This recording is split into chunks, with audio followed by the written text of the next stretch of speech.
All-Star games before he retired in 2016. I want to bring in NBC Sports host Mike Tirico. He joins us by phone now.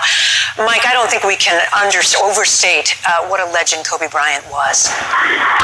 No, Kate, certainly not. And everyone in the sports world, not just the folks who've been in the basketball world, are just shocked by this news. Kobe retired from the NBA in 2016. He's the fourth all-time leading scorer. He was the third all-time leading scorer until yesterday. LeBron James passed his mark yesterday, and Kobe tweeted out his congratulatory remarks towards LeBron.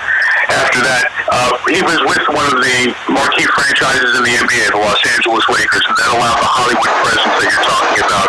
Kobe was a celebrity. He was a star on and off the floor. His championships go back 20 years. He came right from high school to the NBA at a time when that was not done very often, and became one of the greatest players in the history of the league.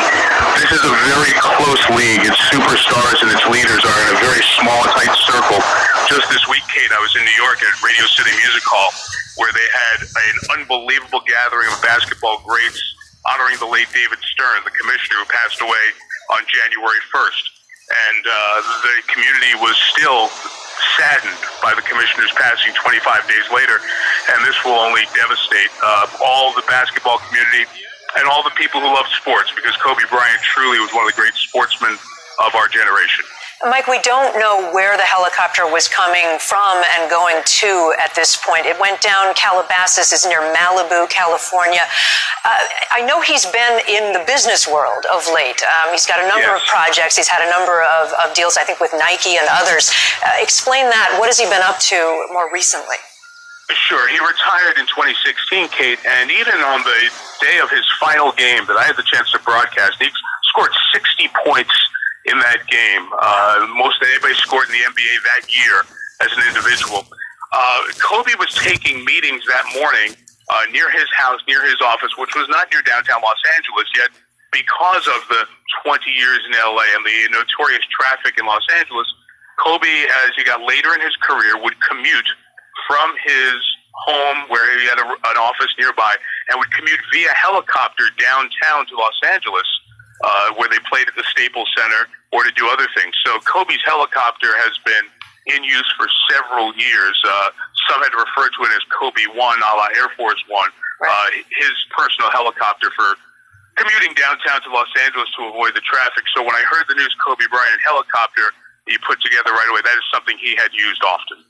And talk more about his career. I mean, you've already hit on the highlights, but this was a special player. 2 Olympic gold medals, 5 NBA championships. In his 20 years, he was an all-star 18 times, which is the second most in the history of the league, and as I said, was fourth in points.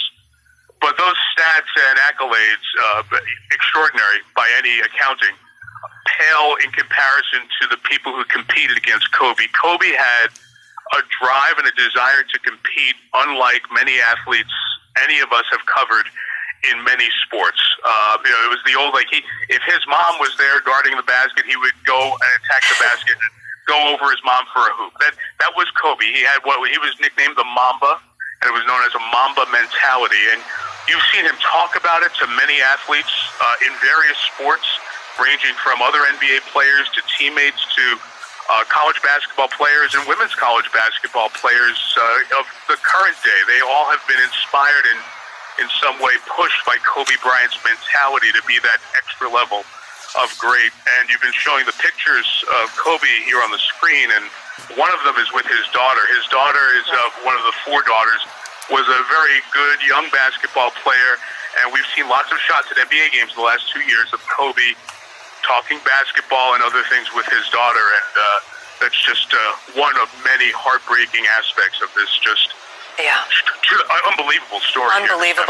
We didn't believe it in the newsroom when we first started hearing reports, Mike. A wife, Vanessa, and 4 daughters. Just to note, NBC News has just confirmed the passing. We're no longer attributing this to the LA Times. NBC News has spoken with the city manager of Calabasas, California, confirming Kobe Bryant died in a helicopter crash. You see the wreckage burning there in the background of that shot. This was about 10 a.m. Pacific time, so that's about...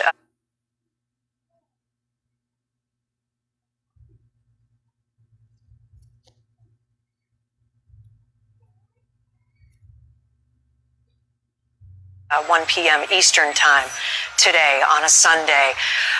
Mike, what will happen now? Are you hearing yet from any giants, other giants in the world of basketball or sports? I assume there'll be an outpouring of grief. There will be, Kate, as is the case in 2020. This news often transfers around the country much quicker than it used to because of social media, and just seeing the reports and comments of some on social media, it's complete devastation emotionally for so many people who were inspired by Kobe. And undoubtedly, as you watch not just NBA games, but I think games in any sport over the next 4, 5, 6 days, you will see emotional tribute. You'll see Kobe's number, either number 8 or 24. He wore both in his career. You'll see them on sneakers. You'll see players wearing them if they can. You'll see displays of emotion and signs and, of course, moments of silence. I think not just in the NBA or college basketball, but sports all over the country as we go through the next few weeks. And certainly the sports world will be in mourning because at age 41, Kobe had so many things beyond basketball that was part of this life, including being a dad to those 4 girls as well. So young. Mike Tirico, will you stay with us on the phone if you don't mind? I want to go to some sound that we've just been able to turn around. This will be sound you'll hear from LA County's fire department, their public information officers, describing what happened to this helicopter.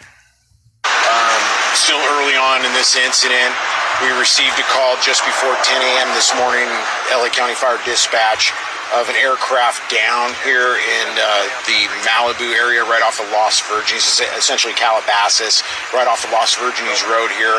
And apparently some folks were out here mountain biking this morning and saw an aircraft in distress that went down into the hillside.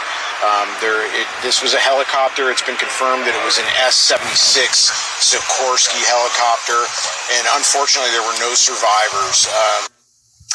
Again, we're here at NBC News in New York. I'm Kate Snow, and we're reporting on the tragic death of Kobe Bryant, killed in a helicopter crash, along with 4 other passengers. We don't yet know who those 4 other passengers were. I want to go back one last time to Mike Tirico before we go back to sports. Mike, of course, is our sports anchor. Mike, this is a person who, to me, seemed like a mentor to others, seemed to really care about the future of the sport. Kate, that was definitely part of the final chapter of Kobe Bryant as a player and then emerging into as a businessman over time here. There were times, go back to when he and Shaquille O'Neal, in the year after Michael Jordan won 6 titles in 8 years, the next 3 years were dominated, 1 year space in between, by 3 consecutive titles with Shaquille O'Neal and Kobe Bryant. And a lot of the story was after that, could they get along together, and that they were maybe too big for each other. And in a later chapter, as Kobe won another title after that, 2 more titles after that in 2009 and 2010, I think after that you started to see Kobe become more of a mentor to some of the players he was around, to the star players in the league.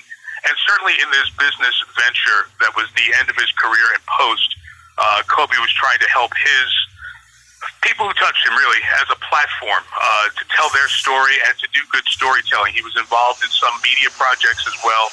I was very much involved in the next chapter. Mike, there were a couple of films, Dear Basketball and Kobe Bryant's Muse. I believe he won awards for at least some of that work. So that was part of his latest chapter. That is correct. And that's what I was referring to when we discussed the next chapter of his career involving some production. He ended up winning an Oscar for one of the awards that he ended up winning, one of the films, the short film Dear Basketball, which was essentially a poem that he put, and that really did explain his incredible connection to the game and where that passion derived from that we saw on the basketball floor for 20 years.